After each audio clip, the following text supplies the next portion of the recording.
8 mondes, 8 visages, chacun tourne dans la lumière du soleil avec ses mystères, ses colères, sa beauté. Du désert brûlant à la géante glacée, chaque planète a une histoire à raconter. L'aventure commence et le voyage ne fait que débuter.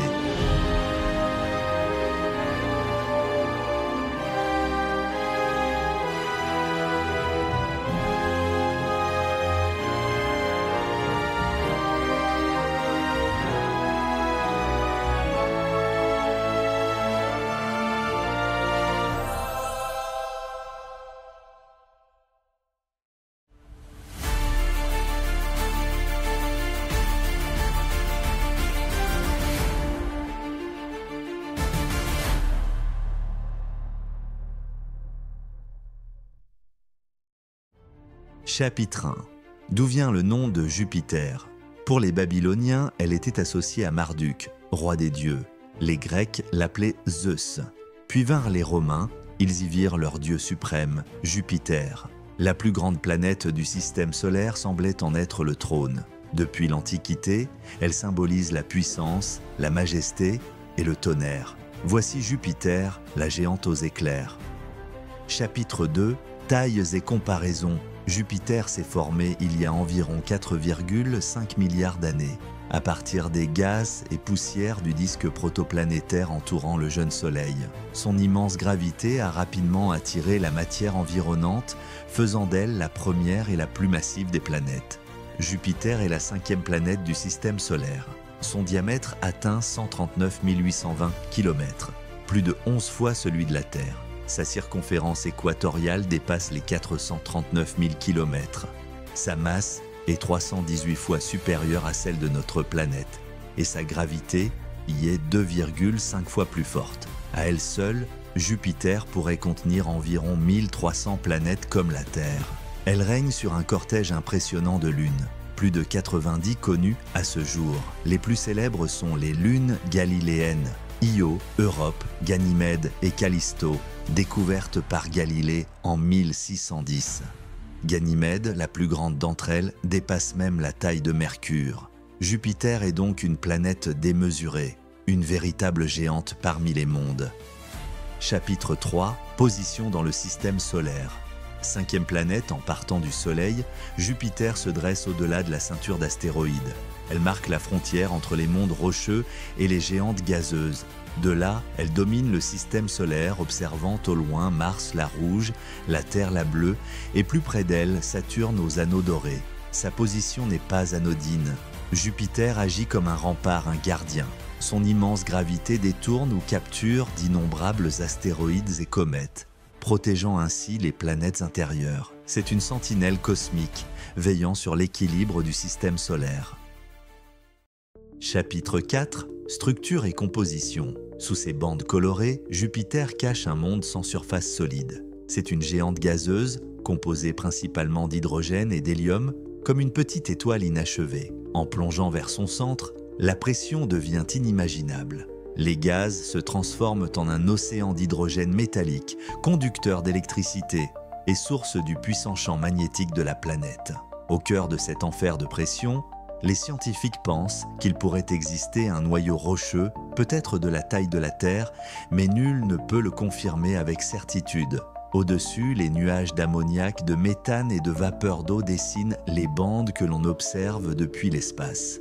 Leur mouvement incessant crée les tempêtes les plus violentes du système solaire. Et parmi elles, une domine toutes les autres, la grande tache rouge, un ouragan gigantesque qui dure depuis plus de 3 siècles.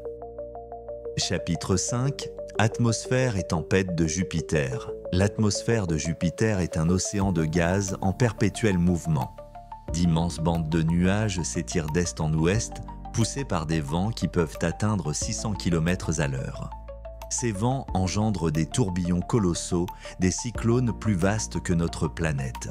La plus célèbre de ces tempêtes, la Grande Tache Rouge, est un ouragan qui fait rage depuis plus de 3 siècles. Elle pourrait engloutir 3 terres à elle seule. Mais Jupiter ne se contente pas de tourmenter son propre ciel. En 1994, Une comète nommée Shoemaker-Levy 9 s'est disloquée avant de s'écraser sur la planète géante. Ces fragments ont frappé l'atmosphère avec une force équivalente à plusieurs millions de bombes atomiques. Les cicatrices étaient si vastes qu'on pouvait les voir depuis la Terre. Les astronomes avaient alors déclaré « Si le plus petit de ces fragments avait touché la Terre, les conséquences auraient été cataclysmiques ». Depuis, Jupiter est considéré comme un bouclier du système solaire, absorbant ou déviant les corps célestes qui pourraient menacer notre monde.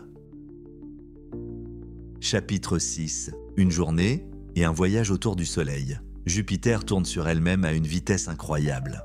Un tour complet ne prend que 9h55, faisant de ces journées les plus courtes du système solaire malgré sa taille colossale. Sa révolution autour du Soleil, elle, dure 11,86 années terrestres, soit presque 12 années de notre calendrier. Résultat, une journée sur Jupiter est extrêmement rapide, mais une année jupitérienne est bien plus longue que la nôtre. Le Soleil se lève à l'est et se couche à l'ouest comme sur Terre.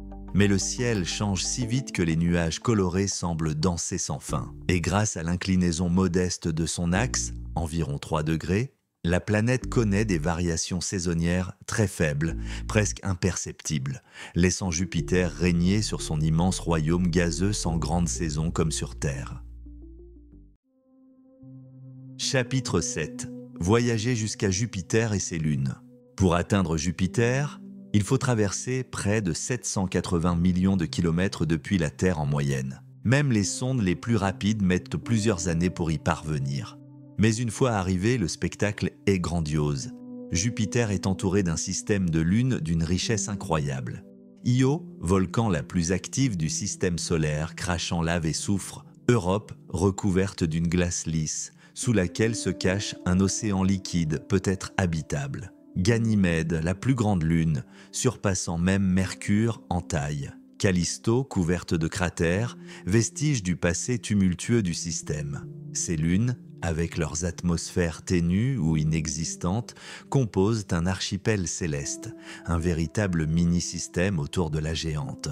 Les missions passées et présentes nous ont permis de découvrir ces mondes, de survoler Io et Europe et de capturer des images fascinantes de leurs reliefs et de leurs océans glacés. Jupiter n'est donc pas seule. Elle règne sur un cortège de lunes qui, chacune à leur manière, racontent une histoire unique du système solaire. Chapitre 8. Vu depuis la Terre, Jupiter est souvent appelée la géante gazeuse, visible à l'œil nu depuis notre planète. Sa couleur jaune-orangé, parfois striée de bandes brunâtres et blanches, se distingue facilement dans le ciel nocturne. On peut l'observer au crépuscule ou à l'aube, parfois toute la nuit, lorsqu'elle est bien positionnée dans son orbite.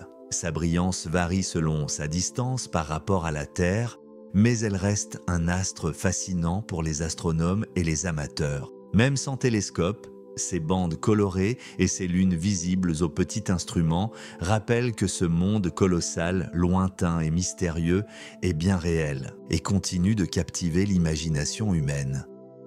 Chapitre 9. Conclusion. Un petit rappel rapide des points clés. Jupiter, la géante gazeuse, est la plus massive du système solaire et fascinante à bien des égards. Ses tempêtes colossales, ses bandes colorées et la grande tache rouge qui fait rage depuis des siècles témoignent de son atmosphère tourbillonnante. Son cortège de lunes, chacune unique, raconte une histoire à part entière, de volcans actifs à des océans glacés potentiellement habitables, et son rôle de bouclier gravitationnel protège les planètes intérieures, rappelant que Jupiter n'est pas seulement immense, elle est essentielle à l'équilibre du système solaire.